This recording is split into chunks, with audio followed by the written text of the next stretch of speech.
Initially, I just wrote it to trick and manipulate Chris into saying yes. Shocking revelations have emerged across the internet, asserting that Chris Evans has uncovered explosive footage involving Blake Lively and Ryan Reynolds in a stunning Marvel-related scandal. And you know what, dude? Even if we're right, it's not worth it. We're gonna back away. I bet Justin would call off the dogs also. Yeah, I mean, like pretty good drinker. What's been fascinating to me. Candace said it was only a matter of time before major Hollywood execs backed away, leaving Blake with nothing. Talent agency WME distanced themselves. Streaming giants like Netflix, Hulu, and Amazon refused to work with her. She became toxic in the industry because no one wants to trust a known manipulator. Candace said it was a season of harvest for Blake, meaning she's finally reaping the consequences of her actions. She can't twist or bribe her way out anymore. Her entire house of cards collapsed. She tried to keep her meltdown a secret, but Candace exposed everything. Hollywood basically blacklisted her because she crossed a line you can't uncross. She tried to manipulate the entire system, and she failed. Even Ryan Reynolds got dragged into the mud. He's not so funny now that people see him meddling in this sham. Candace had receipts showing text messages from Ryan to Sony in July 2024, trying to push them to get rid of Baldoni. The nicest guy in Hollywood mask fell off.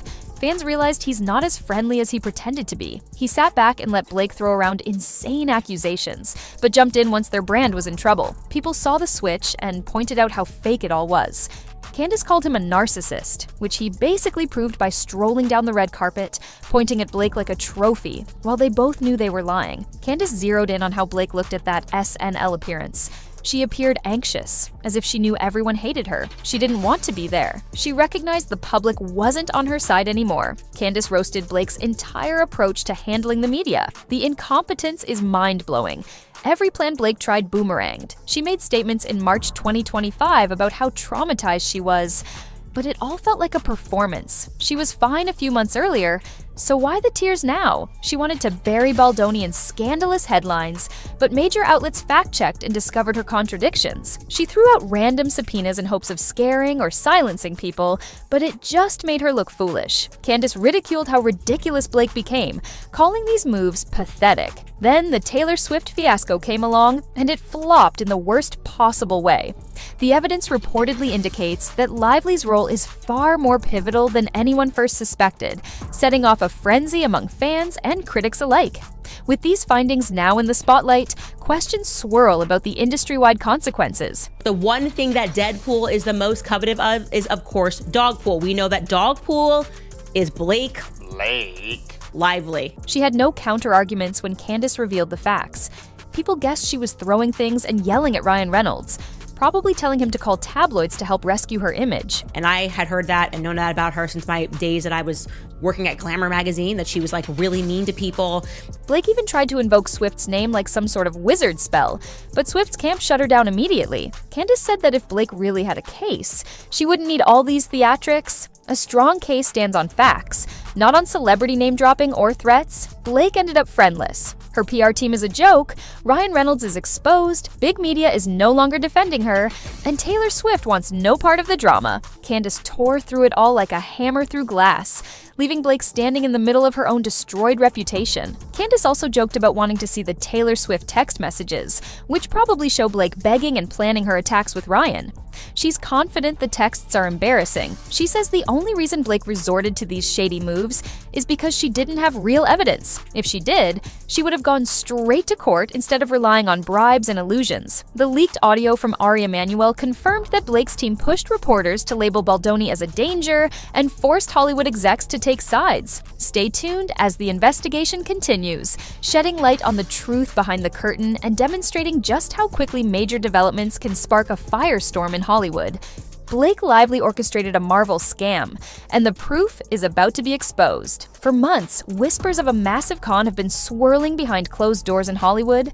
Now, shocking evidence points to actress Blake Lively as the ringleader behind it all. Ryan was living out his fantasy of Justin Baldoni via the movie Deadpool, and there is like no way to normalize that or to excuse that. He was living out a fantasy. Candace Owens refused to hold back, tearing apart Blake's web of lies. Media manipulation, shady bribes, and attempts to wreck Baldoni's life are all on Blake. Ryan, personally, and you can take this to the bank, I am telling you right now, this is a fact. This has been confirmed to me. He tried to get Justin Baldoni dropped from WME multiple times before they did. Candace found this meltdown funny. She made it clear, if Blake keeps faking victim status while spreading lies and harming someone else's career, she's going to get called out. The most ridiculous part is Blake's victim narrative. She claims she was oppressed by Hollywood, even though she once seemed perfectly happy. The media bought her sob story, which made it even worse. While she claimed to be suffering, she was trying to destroy Baldoni behind the scenes. Essentially,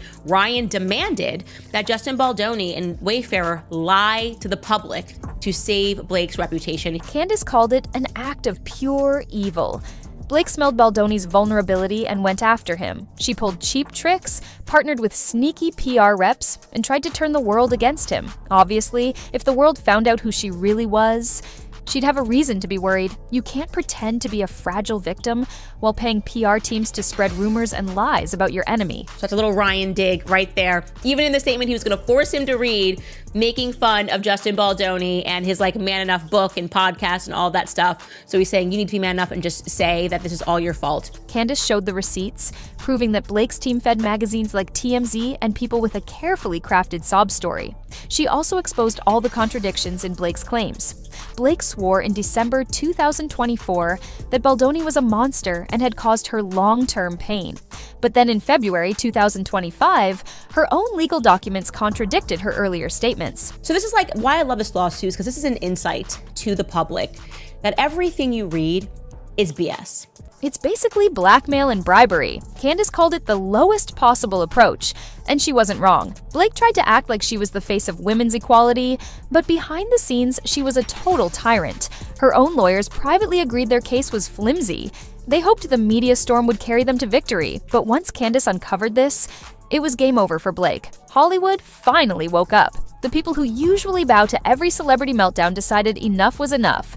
Once Hollywood turned against Blake, she lost the only protection she had. She got stuck as a sinking ship, and everyone jumped off to save themselves. Candace said that in March 2020, major executives refused to offer Blake public support anymore. She got abandoned by her talent agency too.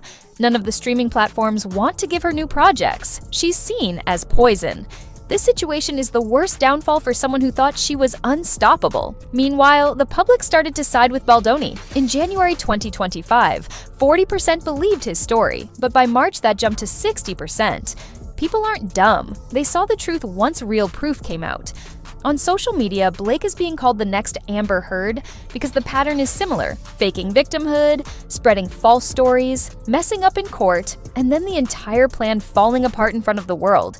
Candace found it amusing that Blake is basically repeating Amber's playbook. She lied, shifted her tale around, tried to smear her ex-partner, and used feminism as a shield. But we all know how it ended for Amber Heard, and it looks like the same fate for Blake. Her hypocrisy is on full display, and the internet has no sympathy. Blake triggered a meltdown all by herself. Candace said this is what happens when you rely on corruption and deception. Former allies of Blake in Hollywood, like Jenny Slate, have gone silent because they know Blake is doomed. Nobody wants to be associated with a manipulator. Candace hammered home the fact that Blake once considered herself tight with powerful people, but they're all ditching her now that she's proven to be worthless. She miscalculated. She thought she had an army of supporters, but they fled the minute her lies got revealed. In the end, Candace delivered a brutal reality check. Hollywood doesn't believe Blake's lies, the public doesn't, the media doesn't, and no amount of wealth, fame, or connections can change that.